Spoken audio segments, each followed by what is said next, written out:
Very good morning പ്രിയപ്പെട്ട പ്രേക്ഷകരെ. 100 ന്യൂസിലേക്ക് എല്ലാ പ്രിയപ്പെട്ട പ്രേക്ഷകർക്കും സ്വാഗതം. ആദ്യം പ്രധാന വാർത്തകൾ. നടി വിൻസി അലോഷ്യസിന്റെ പരാതിയിൽ ഷൈൻ ടോം ചാക്കോയ്ക്കെതിരെ കടുത്ത നടപടിക്ക് സാധ്യത. ഷൈന്റെ വിശദീകരണം കേട്ട ശേഷം സിനിമാ സംഘടനകളും നടപടി സ്വീകരിച്ചേക്കും. വിൻസി അലോഷ്യസ് പരാതി നൽകിയത് ഫിലിം ചേംബർ, പ്രൊഡ്യൂസേഴ്സ് അസോസിയേഷൻ, അമ്മ എന്നീ സംഘടനകൾക്ക്.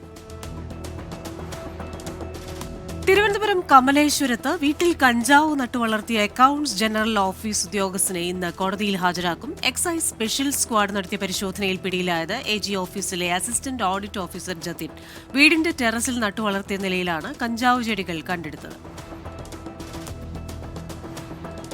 അക്രമത്തിനും ലഹരിക്കുമെതിരെ 24 chief editor R Sreekandan Nair നയിക്കുന്ന കേരള യാത്ര കണ്ണൂർ ജില്ലയിലെ പര്യടനം തുടരുന്നു. രണ്ടാം ദിനമായ ഇന്ന് good morning with R Sreekandan Nair show ആരംഭിക്കുക പറശ്ശിനിക്കടവ് ക്ഷേത്രത്തിൽ നിന്ന്. പൊതുജനങ്ങളും സാമൂഹിക, രാഷ്ട്രീയ, കലാ, സാംസ്കാരിക രംഗത്തെ പ്രമുഖരും യാത്രയുടെ ഭാഗമാകും. യേശുക്രിസ്തുവിന്റെ കുരിശുമരണത്തിന്റെ ഓർമ്മയിൽ ക്രൈസ്തവർ ഇന്ന് ദുഃഖവെള്ളി ആചരിക്കുന്നു. വിവിധ ദേവാലയങ്ങളിൽ പ്രത്യേക പ്രാർത്ഥനകളും കുരിശിന്റെ വഴിയും നടക്കും. മലയാറ്റൂരിലേക്ക് ഭക്തരുടെ തിരക്കാണ് അനുഭവപ്പെടുന്നത്. Paschim Bangal governor CV. ആനന്ദബോസ് ഇന്ന് മുർഷിദാബാദിലെ സംഘർഷബാധിത മേഖല സന്ദർശിക്കും. കലാപത്തിന്റെ ഇരകളുമായി ഗവർണർ സംസാരിക്കും. സന്ദർശനം പ്രദേശത്തെ സ്ഥിതിഗതികൾ ശാന്തമാകും വരെ സന്ദർശനം നീട്ടിവെക്കണമെന്ന മുഖ്യമന്ത്രി മമതാ ബാനർജിയുടെ അപേക്ഷ തള്ളി. സമൂഹ മാധ്യമങ്ങളിലെ വിമർശനങ്ങൾക്ക് ഇൻസ്റ്റഗ്രാമിൽ മറുപടിയുമായി ദിവ്യ എസ്. അയ്യർ. മഴ പെയ്തു കഴിഞ്ഞു മരം പെയ്യുന്ന പോലെ മഴത്തുള്ളികൾ ചിലമ്പുന്നത് കേൾക്കുന്നു. തനിക്ക് ബോധ്യമുള്ളപ്പോൾ സ്നേഹാദരവ് അർപ്പിക്കുന്നത് പതിവാണ്. അത് പതയല്ലെന്നും തന്റെ ജീവിതപാതയാണെന്നും ദിവ്യ എസ്. അയ്യർ. ഓണറേറിയം വർധന ആവശ്യപ്പെട്ട് ആശാവർക്കേഴ്സ് നടത്തുന്ന നിരാഹാര സമരം 30ാം ദിവസത്തിലേക്ക്. സർക്കാരും നാഷണൽ ഹെൽത്ത് മിഷനും ഒത്തുകളിക്കുന്നെന്ന് ആശാവർക്കേഴ്സ്. പ്രശ്നങ്ങൾ പഠിക്കാൻ കമ്മിറ്റിയെ നിയോഗിക്കാതെ ഹൈക്കോടതിയെ സർക്കാർ തെറ്റിദ്ധരിപ്പിച്ചെന്ന് ആരോപണം. മാഞ്ചസ്റ്റർ യുണൈറ്റഡ് യൂറോപ്പ ലീഗിൽ സെമി ഫൈനലിൽ ലിയോണെ 5-4 തോൽപ്പിച്ചാണ് മാഞ്ചസ്റ്റർ യുണൈറ്റഡ് സെമിയിലേക്ക് മുന്നേറിയത്. 110 മിനിറ്റ് വരെ 4-2 പുറകിൽ നിന്ന ശേഷമാണ് യുണൈറ്റഡിന്റെ ജയം. ഇനി കേരളത്തിലെ പ്രധാന വാർത്തകളാണ്. പത്തനംതിട്ട ആനിക്കാട് റോഡ് തകർന്നിട്ട് വർഷങ്ങളായിട്ടും നടപടിയെടുക്കാതെ അധികൃതർ. കുണ്ടും കുഴിയും നിറഞ്ഞ റോഡ് യാത്രക്കാരെ അപകടക്കിണിയിലാക്കുന്നു. 3 കിലോമീറ്ററോളം ദൈർഘ്യമുള്ള റോഡ് വർഷങ്ങളായി തകർച്ചയിലാണ്. അടൂർ ജനറൽ ആശുപത്രിക്ക് ദേശീയ ഗുണനിലവാര അംഗീകാരം ലഭിച്ചു. 3 ദേശീയ ഗുണനിലവാര അംഗീകാരമാണ് നേടിയത്. റാന്നിയിൽ ഗവൺമെന്റ് ITI കെട്ടിടത്തിന്റെ നിർമ്മാണ പ്രവൃത്തികൾ ഇനിയും ആരംഭിച്ചിട്ടില്ല. 2 വർഷങ്ങൾക്ക് മുൻപാണ് നിർമ്മാണ പ്രവൃത്തികൾ ആരംഭിക്കാനുള്ള അനുമതി ലഭിച്ചത്. 5 കോടി രൂപയാണ് അനുവദിച്ചിരുന്നത്. ആലപ്പുഴ തുറവൂരിൽ ഗതാഗതക്കുരുക്ക് ഉയരപ്പാത നിർമ്മാണത്തോടനുബന്ധിച്ച് 1.5 കിലോമീറ്റർ സഞ്ചരിക്കാൻ 1 മണിക്കൂറോളം എടുക്കുന്നുണ്ടെന്ന് യാത്രക്കാർ ആരോപിച്ചു. മലപ്പുറം പരപ്പനങ്ങാടി പാലത്തിങ്ങലിൽ ലഹരിക്കെതിരെ കൂട്ട ഓട്ടം സംഘടിപ്പിച്ചു. കിരനെല്ലൂർ മാരത്തോൺ എന്ന പേരിൽ സംഘടിപ്പിച്ച പരിപാടി ജീവകാരുണ്യ പ്രവർത്തകൻ ഡോക്ടർ കബീർ മച്ചിങ്കേരി ഫ്ളാഗ് ഓഫ് ചെയ്തു. 100 കണക്കിന് ആളുകൾ മാരത്തണിൽ പങ്കെടുത്തു. ആലപ്പുഴ ദേശീയപാത വികസനത്തിന്റെ ഭാഗമായി ഏറ്റെടുക്കാനുള്ളത് 2 ഹെക്ടറോളം ഭൂമി. 1.31 ഹെക്ടറും കുറ്റുകുളങ്ങര ഓച്ചിറ ഭാഗത്ത് ചില ഭാഗങ്ങളിൽ ആവശ്യത്തിന് വീതി പോരെന്ന് കണ്ടെത്തിയതോടെയാണ് വീണ്ടും ഭൂമി ഏറ്റെടുക്കുന്നത്. കോട്ടയം പെരുവന്താനം സെയിന്റ് ആന്റണീസ് കോളേജിന്റെ ആഭിമുഖ്യത്തിൽ ലഹരി വിരുദ്ധ അവബോധ ക്ലാസ് നടത്തി. വികാരി ഫാദർ തോമസ് പനക്കക്കുഴി ഉദ്ഘാടനം ചെയ്തു. അസിസ്റ്റന്റ് വികാരി ഫാദർ മൈക്കിൾ നടുവിലേക്കൂട്ട് അധ്യക്ഷത വഹിച്ചു. കോട്ടയം MG സർവകലാശാല ഉൾപ്പെട്ട ബയോമെഡിക്കൽ ഗവേഷണ പദ്ധതിക്ക് ഗ്രാന്റ് നൽകി കേന്ദ്ര ഗവൺമെന്റ്. 100 കോടി രൂപയുടെ ഗ്രാന്റാണ് കേന്ദ്ര ഗവൺമെന്റ് നൽകിയിരിക്കുന്നത്. പ്രമേഹം, ഫാറ്റി ലിവർ എന്നിവ ബാധിക്കാനുള്ള സാധ്യത നിർമ്മിത ബുദ്ധിയുടെ സഹായത്തോടെ മുൻകൂട്ടി കണ്ടെത്തുന്ന പദ്ധതിയാണിത്. ഇടുക്കി പെരുവന്താനത്ത് വണ്ടുകളുടെ ശല്യം ജനജീവിതം ദുസ്സഹമാക്കുന്നു. വണ്ടുകളുടെ ശല്യത്തെ തുടർന്ന് ദുരിതത്തിലായി പ്രദേശവാസികൾ. കൊച്ചുകുട്ടികളുടെ ചെവിയിലും മൂക്കിലും വണ്ട് കയറുന്നതും പതിവാകുന്നു. വ്യവസായ മന്ത്രി പി രാജീവിന്റെ നേതൃത്വത്തിൽ മെഡിക്കൽ ക്യാമ്പ് സംഘടിപ്പിച്ചു. നേത്രപരിശോധനയുടെ ഭാഗമായി കണ്ണടകൾ വിതരണം ചെയ്തു. 42 പേർക്കാണ് സൗജന്യമായി കണ്ണടകൾ നൽകിയത്. അടിമാലി BSNL ക്യാംകോ റോഡിനോട് ചേർന്നുള്ള തോട്ടിൽ മാലിന്യം തള്ളുന്നത് വർദ്ധിക്കുന്നു. സാമൂഹ്യ വിരുദ്ധർ ചാക്കിൽ കെട്ടിയാണ് മാലിന്യങ്ങൾ തള്ളുന്നത്. പ്രതിഷേധിച്ച് നാട്ടുകാർ. ദക്ഷിണേന്ത്യയിലെ മികച്ച സ്കിൽ ഡെവലപ്മെന്റ് ട്രെയിനിംഗ് ഇൻസ്റ്റിറ്റ്യൂട്ടായ ആദി ഗ്രൂപ്പ് ഓഫ് ഇൻസ്റ്റിറ്റ്യൂഷന് CILT international approval. BSMT, ASME, ASNT, AWS മുതലായ അന്തർദേശീയ അംഗീകാരങ്ങൾ നേരത്തെ തന്നെ ആദി ഗ്രൂപ്പ് ഓഫ് ഇൻസ്റ്റിറ്റ്യൂഷന് ലഭിച്ചിട്ടുണ്ട്. ഈ അംഗീകാരത്തോടെ തൊഴിലധിഷ്ഠിത മേഖലയിൽ ഏറ്റവും കൂടുതൽ അന്തർദേശീയ അംഗീകാരങ്ങളുള്ള ഇന്ത്യയിലെ ഒരേ ഒരു സ്ഥാപനമായി ആദി ഗ്രൂപ്പ് ഓഫ് ഇൻസ്റ്റിറ്റ്യൂഷൻസ് മാറിയെന്ന് മാനേജ്മെന്റ് അറിയിച്ചു. 1919 UK ആസ്ഥാനമായി സ്ഥാപിതമായ CILT ലോജിസ്റ്റിക്സ് തൊഴിലധിഷ്ഠിത വിദ്യാഭ്യാസ മേഖലയിലെ റിസർച്ച് ആൻഡ് ഡെവലപ്മെന്റ് ഓർഗനൈസേഷനാണ് ആദി ഗ്രൂപ്പ്. കോതമംഗലത്തിന് സമീപം പുന്നേക്കാട് കൂരുകുളത്ത് യുവാവ് മുങ്ങി മരിച്ചു. പുന്നേക്കാട് സ്വദേശി അജയ് മാത്യു ആണ് മരിച്ചത്. കോതമംഗലം പോലീസ് സ്ഥലത്തെത്തി തുടർ നടപടികൾ സ്വീകരിച്ചു. കുസൃതി കൊട്ടാരം അവധിക്കാല ക്യാമ്പിന് തുടക്കമായി. 21ാമത് കുസൃതി കൊട്ടാരം അവധിക്കാല ക്യാമ്പിനാണ് തുടക്കമായത്. നളന്ദ ഗ്രന്ഥശാല പ്രസിഡന്റ് G. സദാശിവൻ അധ്യക്ഷത വഹിച്ചു. Kayamkulam MLA advocate U. പ്രതിഭ ക്യാമ്പിന്റെ ഉദ്ഘാടനം നിർവഹിച്ചു. പറവൂർ വെടിമറ മാലിന്യ സംഭരണ കേന്ദ്രത്തിൽ കെട്ടിക്കിടക്കുന്ന മാലിന്യം ശാസ്ത്രീയമായി സംസ്കരിക്കാൻ നടപടി. ബയോ മൈനിംഗ് നടത്തുന്നതിനുള്ള ഒരുക്കങ്ങൾ പുരോഗമിക്കുന്നു. മാലിന്യങ്ങൾ വിവിധ ഘടകങ്ങളായി വേർതിരിച്ചെടുക്കുകയാണ് ബയോ മൈനിംഗ് കൊണ്ട് ലക്ഷ്യമിടുന്നത്. 4 കോടി രൂപയാണ് പദ്ധതിക്കായി അനുവദിച്ചത്. പെസഹ ആചരണത്തിന്റെ ഭാഗമായി കാൽ കഴുകൽ ശുശ്രൂഷകൾ ഓസ്ട്രേലിയയിലെ ബ്രിസ്ബെയിനിൽ നടന്നു. മലങ്കര ഓർത്തഡോക്സ് സഭയുടെ കോട്ടയം ഭദ്രാസന മെത്രാപ്പോലീത്തയും ഏഷ്യ പസഫിക് സഹായ മെത്രാനുമായ യുഹാനോൻ മാർ ദിയസ്കോറസ് തിരുമേനിയാണ് ശുശ്രൂഷകൾക്ക് നേതൃത്വം നൽകിയത്. ബ്രിസ്ബെയിൻ സെയിന്റ് ജോർജ് ഓർത്തഡോക്സ് ദേവാലയത്തിൽ നടന്ന കാൽ കഴുകൽ ശുശ്രൂഷയിൽ നിരവധി പേർ പങ്കെടുത്തു.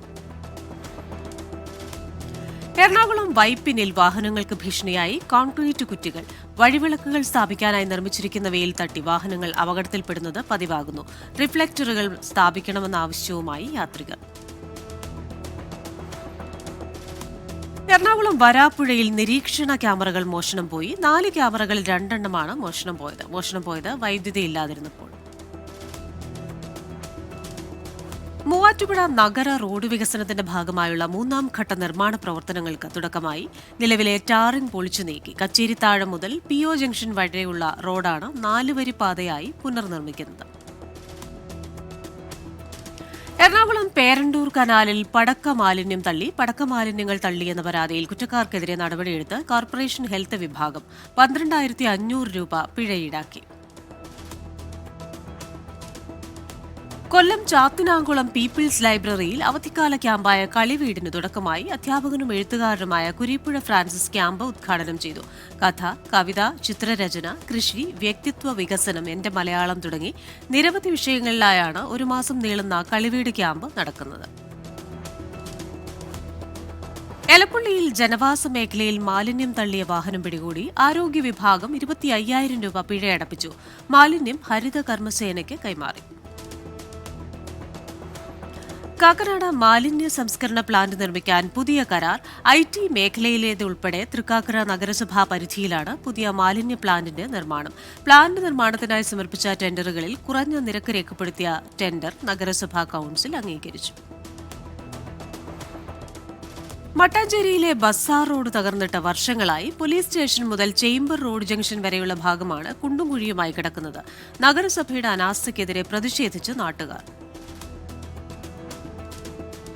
ഇനി പ്രധാന അറിയിപ്പുകളാണ്. കൊല്ലം പാരിപ്പള്ളി കെൽട്രോണിൽ അവധിക്കാല ക്ലാസുകളിലേക്ക് അഡ്മിഷൻ ആരംഭിച്ചു. 3ാം ക്ലാസ് മുതൽ +2 വരെയുള്ള വിദ്യാർത്ഥികൾക്കാണ് പ്രവേശനം. Kollam Kalluvathukkal Kerala association for rural ഡെവലപ്മെന്റിൽ കോഴ്സുകളിലേക്കുള്ള അപേക്ഷ ക്ഷണിക്കുന്നു.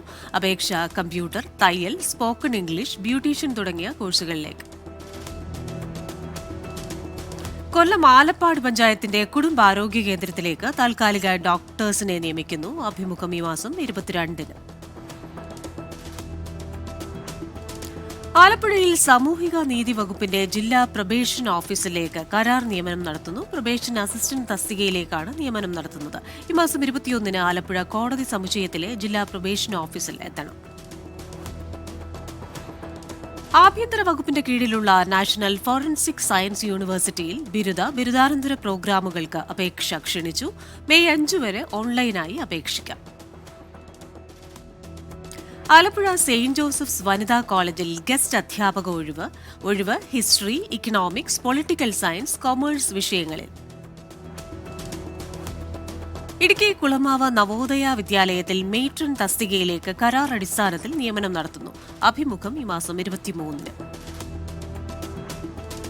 Idukki Kanchiyar JPM arts and science കോളേജിൽ അധ്യാപക ഒഴിവ് MBA, MSW എന്നീ വിഷയങ്ങളിൽ നെറ്റും PhDയും ഉള്ളവർക്ക് മുൻഗണന. അപേക്ഷ സമർപ്പിക്കാനുള്ള അവസാന തീയതി ഈ മാസം 25. കോഴിക്കോട് വള്ളിക്കാട് ചിന്താ വായനശാലയിൽ വോളിബോൾ ക്യാമ്പ് നടത്തുന്നു. ക്യാമ്പ് ഈ മാസം 20-ന്. ക്യാമ്പ് 1 മാസം നീണ്ടുനിൽക്കും. സർക്കാർ സ്ഥാപനത്തിൽ ലോവർ ഡിവിഷൻ ടൈപ്പിസ്റ്റ് തസ്തികയിലേക്ക് ഭിന്നശേഷിക്കാരിൽ നിന്ന് അപേക്ഷ ക്ഷണിച്ചു. Malayalam, English, computer, word processing എന്നിവയിൽ ലോവർ ഗ്രേഡ് സർട്ടിഫിക്കറ്റോ തത്തുല്യമായ യോഗ്യതയോ ഉള്ളവർക്ക് അപേക്ഷിക്കാം. 18-നും 41-നും ഇടയിൽ പ്രായമുള്ളവർക്ക് അപേക്ഷിക്കാം. പട്ടാമ്പി ബ്ലോക്ക് പഞ്ചായത്തിൽ ഭിന്നശേഷിക്കാർക്ക് മെഡിക്കൽ ക്യാമ്പ് നടത്തുന്നു. മെഡിക്കൽ ക്യാമ്പിനായി അപേക്ഷ ക്ഷണിച്ചു. അപേക്ഷ സമർപ്പിക്കേണ്ടവർ കാഴ്ച, കേൾവി, അസ്ഥി സംബന്ധമായ ഭിന്നശേഷിയുള്ള വ്യക്തികൾ. ദേശീയ വാർത്തകൾ. കശ്മീർ വിഷയത്തിൽ പാകിസ്ഥാൻ സൈനിക മേധാവിയുടെ പ്രസ്താവനയ്ക്കെതിരെ ഇന്ത്യ ശക്തമായ പ്രതിഷേധവുമായി രംഗത്തെത്തി. നിയമവിരുദ്ധമായി കൈവശപ്പെടുത്തിയ പ്രദേശങ്ങൾ ഒഴിയണമെന്ന് പാകിസ്ഥാനോട് ഇന്ത്യ ആവശ്യപ്പെട്ടു. ജമ്മുകാശ്മീരിനെ സംബന്ധിച്ച പാകിസ്ഥാന്റെ അവകാശവാദം ആവർത്തിച്ച് കരസേനാ മേധാവി മുനീർ. 26 റഫേൽ മറൈൻ ജെറ്റുകൾ വാങ്ങുന്നതിനുള്ള ചർച്ചകൾ നടത്തി ഇന്ത്യ. 40 റഫേൽ ജെറ്റുകൾ കൂടി വാങ്ങാൻ വ്യോമസേന ഒരുങ്ങുന്നതായി റിപ്പോർട്ട്. പശ്ചിമബംഗാളിൽ രാഷ്ട്രപതി ഭരണം വേണമെന്ന് വിശ്വ ഹിന്ദു പരിഷത്ത്. മമതാ ബാനർജിയുടെ നേതൃത്വത്തിലുള്ള സർക്കാർ ഹിന്ദുക്കളെ സംരക്ഷിക്കാൻ നടപടികളൊന്നും ചെയ്യുന്നില്ലെന്ന് VHP organising general secretary Milind Parande. Hyderabad Sai Surya developers and ഓഴ്സിൽ നടത്തിയ റെയ്ഡിൽ കണക്കിൽപ്പെടാത്ത പണം പിടികൂടി. ED പരിശോധനയിൽ പിടികൂടിയത് 74.5 ലക്ഷം രൂപ. നിക്ഷേപകരെ കബളിപ്പിച്ച് കൈപ്പറ്റിയതിന്റെ രേഖകളും കണ്ടെത്തി. പശ്ചിമബംഗാളിലെ ഹൌറയിൽ ബസിന് തീപിടിച്ചു. വിദ്യാസാഗർ സേതുവിൽ ഇന്നലെ രാത്രിയാണ് തീപിടുത്തമുണ്ടായത്. തീ നിയന്ത്രണ വിധേയമാക്കി. ആളപായമില്ല. കൊൽക്കത്ത മൂർഷിദാബാദ് അക്രമത്തിൽ ഒരാൾ കൂടി അറസ്റ്റിൽ. അക്രമത്തിൽ പിതാവിനെയും മകനെയും കൊലപ്പെടുത്തിയ കേസിലെ 3-ാം പ്രതിയാണ് പിടിയിലായത്. പ്രതി CCTV ദൃശ്യങ്ങൾ നശിപ്പിച്ച് അന്വേഷണം തടസ്സപ്പെടുത്താൻ ശ്രമിച്ചെന്ന് പോലീസ്. ഡൽഹിയിൽ പ്രായപൂർത്തിയാകാത്ത പെൺകുട്ടിയെ തട്ടിക്കൊണ്ടുപോയി പീഡിപ്പിച്ച കേസിൽ സുരക്ഷാ ജീവനക്കാരന് 20 വർഷം തടവ്. 2021-ലായിരുന്നു സംഭവം. ഇരയെ ഭീഷണിപ്പെടുത്തിയതിന് 2 വർഷം തടവ് വിധിച്ചു. വിവാദ പരാമർശത്തിൽ തമിഴ്നാട് മന്ത്രി പൊന്മുടിക്കെതിരെ FIR രജിസ്റ്റർ ചെയ്യാൻ ഉത്തരവിട്ട മദ്രാസ് കോടതി. കുറ്റകരമായ പ്രസംഗത്തിന് നടപടിയെടുക്കണമെന്ന് പോലീസിനോട് കോടതി നിയമ നടപടി സ്വീകരിക്കണമെന്ന് ഹർജിയിൽ. മൂർഷിദാബാദ് അക്രമത്തെക്കുറിച്ച് അന്വേഷിക്കാൻ പശ്ചിമബംഗാളിലെത്തി ദേശീയ വനിതാ കമ്മീഷൻ ചെയർപേഴ്സൺ വിജയ രഹത്കർ സംഘർഷബാധിത മേഖല സന്ദർശിക്കും. അടുത്ത 3 ദിവസങ്ങളിൽ സന്ദർശനം നടത്തുമെന്ന് പ്രതികരണം. ഇനി രാജ്യാന്തര വാർത്തകളാണ്. ഗസയിൽ വീണ്ടും ഇസ്രയേൽ ആക്രമണം. 29 പേർ കൊല്ലപ്പെട്ടു.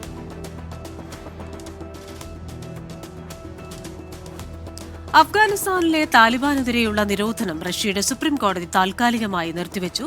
അഫ്ഗാനിസ്ഥാനിലെ യഥാർത്ഥ ഭരണാധികാരികളുമായുള്ള ബന്ധം സാധാരണ നിലയിലാക്കുക എന്നതാണ് ഏറ്റവും പുതിയ നീക്കം. കുസും ഹെൽത്ത് കെയറിൽ റഷ്യൻ മിസൈൽ പതിച്ചതായി യുക്രൈൻ അവകാശപ്പെട്ടു. വെയർഹൌസ് തീപിടുത്തത്തിന് പിന്നിൽ യുക്രൈനിയൻ വ്യോമസേനാ പ്രതിരോധമാണെന്ന് റഷ്യയുടെ ആരോപണം. അമേരിക്കയിലെ ഫ്ലോറിഡ സർവകലാശാലയിൽ വെടിവെപ്പ്. 2 പേർ കൊല്ലപ്പെട്ടു. 6 പേർക്ക് പരിക്ക്. അക്രമിയെ കസ്റ്റഡിയിലെടുത്തു. വ്യാപാര യുദ്ധം അവസാനിപ്പിക്കാനുള്ള ഉത്തരവാദിത്തം അമേരിക്ക ഏറ്റെടുക്കണമെന്ന് ചൈനീസ് വാണിജ്യ മന്ത്രാലയ വക്താവ് ഹി യോങ് ക്യാൻ. ചൈനയാണ് പ്രശ്നം പരിഹരിക്കേണ്ടതെന്ന ട്രംപിന്റെ പ്രസ്താവനയ്ക്ക് മറുപടി നൽകുകയായിരുന്നു ചൈനീസ് മന്ത്രി. അമേരിക്ക തുടങ്ങിവെച്ചത് അമേരിക്ക തന്നെ അവസാനിപ്പിക്കണമെന്നും ചൈന. ചൈനയുടെ AI ആപ്ലിക്കേഷൻ ഡീപ്സീക്ക് വലിയ ഭീഷണിയെന്ന് US ഹൌസ് കമ്മിറ്റി. അമേരിക്കയെ ദുർബലമാക്കാൻ രൂപകൽപ്പന ചെയ്തിട്ടുള്ളതാണ് ഡീപ്സീക്ക് എന്നും റിപ്പോർട്ടിൽ. ഡീപ്സീക്ക് ഒരു AI ചാറ്റ്ബോട്ട് മാത്രമായി തോന്നുമെങ്കിലും ചൈനയിലേക്ക് സ്വകാര്യ ഡേറ്റ കൊണ്ടുപോകുന്നുവെന്ന് വിമർശനം. ബിസിനസ് വാർത്തകൾ. ഫുഡ് പ്രോഡക്റ്റ് ബ്രാൻഡായ മന്ത്ര ഓർഗാനിക്കിനെ ഏറ്റെടുക്കുന്നതിനായി ITC 472.5 കോടിയുടേതാണ് ഇടപാട്. റെഗുലേറ്ററി ഫയലിംഗിലാണ് ITC വിവരം അറിയിച്ചത്. HDFC ബാങ്കിന്റെ ഓഹരി വില 52 ആഴ്ചയിലെ ഏറ്റവും ഉയർന്ന നിലയിലെത്തി. ഓഹരി വില 2% ഉയർന്നു. കഴിഞ്ഞ 5 വ്യാപാര ദിവസങ്ങളിൽ HDFC ബാങ്കിന്റെ ഓഹരി വില 8% വർദ്ധിച്ചു. ഫ്ളാറ്റ് ഉടമകൾക്ക് ആശ്വാസം. പഴയ ഫ്ളാറ്റിന് പകരമായി പുതിയത് വാങ്ങിയാൽ ആദായനികുതി നൽകേണ്ടതില്ലെന്ന് Mumbai income tax appellate tribunal. ഉഴുന്നിനുള്ള തീരുവരഹിത ഇറക്കുമതി അടുത്ത വർഷം വരെ നീട്ടി കേന്ദ്രം. മാർച്ച് 31 വരെയാണ് നീട്ടിയത്. UK-യിലെ ഏറ്റവും വലിയ ബാറ്ററി പ്ലാന്റിന് ധനസഹായം നൽകാൻ ടാറ്റ 750 മില്യൺ പൗണ്ട് വായ്പ നൽകും. സൊല്യൂഷൻസ് പ്രൈവറ്റ് ലിമിറ്റഡിനായി ഈ മാസം ഏകദേശം 15 ബാങ്കുകൾ 2 വർഷത്തെ ബ്രിഡ്ജ് ലോൺ കരാറിൽ ഒപ്പുവച്ചു. 2025 world car of the year award Kia EV3 നേടി. Performance car of the year award Porsche 911 Carrera GTS-ന് ലഭിച്ചു. ഇന്ത്യയിൽ നിർമ്മിച്ച ഹോണ്ട എലിവേറ്റ് ബാഗുകൾക്ക് 5 സ്റ്റാർ ലഭിച്ചു. മൂല്യനിർണ്ണയത്തിൽ SUV 90% സ്കോർ നേടി. 193.8 പോയിന്റിൽ 176.23 പോയിന്റ് നേടി. ലോഞ്ചിനൊരുങ്ങി ഫോക്സ്വാഗൻ ഗോൾഫ് GTI. വില പ്രഖ്യാപിക്കാനൊരുങ്ങി കമ്പനി. കായിക വാർത്തകൾ. IPL-ൽ മുംബൈ ഇന്ത്യൻസിന് 3ാം ജയം. സൺറൈസേഴ്സ് ഹൈദരാബാദിനെ 4 വിക്കറ്റിന് തോൽപ്പിച്ചു. 163 റൺസ് വിജയലക്ഷ്യം. 18.1 ഓവറിൽ മുംബൈ മറികടന്നു. IPL-ൽ ഇന്ന് royal challengers Bengaluru Punjab Kings പോരാട്ടം. മത്സരം രാത്രി 7:30 ബംഗളൂരു ചിന്നസ്വാമി സ്റ്റേഡിയത്തിൽ. ജയിക്കുന്നവർക്ക് പോയിന്റ് പട്ടികയിൽ 1ാം സ്ഥാനത്തെത്താം. രോഹിത് ശർമ്മയ്ക്ക് BCCI-യുടെ ആദരം. IPL 18 സീസണുകളിലും കളിച്ച താരമെന്ന നേട്ടത്തിനാണ് ആദരം. സ്പാനിഷ് ലീഗ് ഫുട്ബോളിൽ 1ാം സ്ഥാനത്തെ ലീഡ് ഉയർത്താൻ FC ബാഴ്സലോണ ഇന്നിറങ്ങും. രാത്രി 7:45 നടക്കുന്ന മത്സരത്തിൽ എതിരാളികൾ സെൽറ്റ വിഗോ. സൗദി പ്രോ ലീഗ് ഫുട്ബോളിൽ ജയം തുടരാൻ ക്രിസ്ത്യാനോ റൊണാൾഡോയുടെ അൽ നസർ ഇന്ന് കളത്തിൽ. രാത്രി 11:30 നടക്കുന്ന മത്സരത്തിൽ അൽ ഖ്വാദിസിയെയാണ് എതിരാളികൾ. ഇംഗ്ലീഷ് ക്ലബ്ബ് ലിവർപൂളുമായുള്ള കരാർ പുതുക്കി നായകൻ വിർജിൻ വാൻ ഡൈക്ക്. 2027 വരെയാണ് ഡച്ച് താരത്തിന്റെ പുതിയ കരാർ. വനിതാ ഏകദിന ലോകകപ്പിന് യോഗ്യത നേടി പാകിസ്ഥാൻ. ഇന്ത്യ ആതിഥേയരാകുന്ന ടൂർണമെന്റ് ഇതോടെ ഹൈബ്രിഡ് മാതൃകയിലാകും. പാകിസ്ഥാന് മത്സരങ്ങൾ ശ്രീലങ്കയിലോ ദുബായിലോ വെച്ചായിരിക്കും നടക്കുന്നത്. സൂപ്പർ കപ്പ് ഫുട്ബോളിനായി കേരള ബ്ലാസ്റ്റേഴ്സ് ഇന്ന് ഭുവനേശ്വറിലേക്ക് തിരിക്കും. 20 ഈസ്റ്റ് ബംഗാളിനെതിരെയാണ് ബ്ലാസ്റ്റേഴ്സിന്റെ മത്സരം. ലഹരി വിരുദ്ധ പോരാട്ടങ്ങളിൽ അണിചേർന്ന് കേരള ബ്ലാസ്റ്റേഴ്സും. സേ നോ ടു ഡ്രഗ്സ് എന്ന പേരിലുള്ള ബ്ലാസ്റ്റേഴ്സിന്റെ ക്യാമ്പയിന് തുടക്കമായി. ഇനി കലാസാംസ്കാരിക സിനിമാ വാർത്തകൾ. നടൻ ജയറാമിനൊപ്പം മകൻ കാളിദാസ് ജയറാമും ഒന്നിച്ച് അഭിനയിക്കുന്ന പരസ്യ ചിത്രത്തിന്റെ സെറ്റിൽ നിന്നൊരു വീഡിയോ ഏറ്റെടുത്ത ആരാധകർ. മോഹൻലാൽ ചിത്രം എമ്പുരാൻ OTT-യിലേക്ക് റിലീസ് തീയതി പ്രഖ്യാപിച്ചു. ഈ മാസം 24-ന് OTT-യിലെത്തും. സൂര്യ നായകനായി എത്തുന്ന ചിത്രം റെട്രോയുടെ അപ്ഡേറ്റ് പുറത്ത്. റിലീസ് തീയതി പുറത്തുവിട്ട അണിയറ പ്രവർത്തകർ. അടുത്ത മാസം 1-ന് ചിത്രം തിയേറ്ററുകളിലെത്തും. ഇൻസ്റ്റഗ്രാം അക്കൗണ്ട് ഹാക്ക് ചെയ്യപ്പെട്ടെന്ന തെലുങ്ക് ചലച്ചിത്ര താരം ലക്ഷ്മി മഞ്ജു. ഇൻസ്റ്റഗ്രാമിൽ നിന്ന് നിരവധി പേർക്ക് പണം ആവശ്യപ്പെട്ടുകൊണ്ടുള്ള സന്ദേശങ്ങൾ ലഭിച്ചു. ഇൻസ്റ്റഗ്രാമിൽ വിവിധ പോസ്റ്റുകൾ വന്നതിന് പിന്നാലെയാണ് എക്സ് പോസ്റ്റിലൂടെ താരത്തിന്റെ പ്രതികരണം. ഗെറ്റ് സെറ്റ് ബേബി എന്ന ചിത്രം ഇനി OTT-യിലേക്ക്. ഉണ്ണി മുകുന്ദൻ, നിഖില വിമൽ എന്നിവരാണ് ചിത്രത്തിൽ പ്രധാന വേഷത്തിലെത്തുന്നത്. Fact check. ശ്രീനഗറിൽ നിന്ന് ഡൽഹിയിലേക്ക് പോകുന്ന NH-44 പാലം എന്ന തരത്തിൽ ചിത്രം പ്രചരിക്കുന്നു. ചൈനയിലെ ഗുയ്ഷോ പ്രവിശ്യയിലെ ദഫാക്കോ ഗ്രാൻഡ് പാലത്തിന്റെ ചിത്രമാണ് തെറ്റായ തലക്കെട്ടിൽ പ്രചരിക്കുന്നത്. Latest news. ഗുജറാത്തിൽ ട്രക്കിന് തീപിടിച്ചു. തീപിടുത്തത്തെ തുടർന്ന് ഡ്രൈവർ ഓടി രക്ഷപ്പെട്ടു. അപകടം ഹൈടെൻഷൻ വയറിൽ തട്ടി. ഛത്തീസ്ഗഡിലെ സുകുമയിൽ കോടികളുടെ തട്ടിപ്പ് തെൻഡുൽ ലീഫ് ബോണസ് കുംഭകോണവുമായി ബന്ധപ്പെട്ട് തട്ടിപ്പിൽ AFS ഉദ്യോഗസ്ഥൻ അറസ്റ്റ്. കൊൽക്കത്തയിലെ മുർഷിദാബാദിൽ അച്ഛനും മകനും ക്രൂരമായി കൊല്ലപ്പെട്ടു. 3 പേർ അറസ്റ്റ്. ഡൽഹിയിൽ പ്രായപൂർത്തിയാകാത്ത പെൺകുട്ടിക്ക് നേരെ ക്രൂരപീഡനം. 3 പേർ അറസ്റ്റ്. ഇപ്പോൾ കിട്ടിയ പ്രധാന വാർത്തകൾ. പഞ്ചാബിൽ ഭൂചലനം 2.3 തീവ്രത രേഖപ്പെടുത്തി. ബീഹാറിൽ വൻ കഞ്ചാവ് വേട്ട. 150 ഗ്രാം കഞ്ചാവ് പിടികൂടി. 3 പേർ അറസ്റ്റ്. യൂട്യൂബറുടെ വീടിന് നേരെ ഗ്രനേഡ് ആക്രമണം. സംഭവം ചണ്ഡീഗഡിൽ. അന്വേഷണം ആരംഭിച്ച പോലീസ്.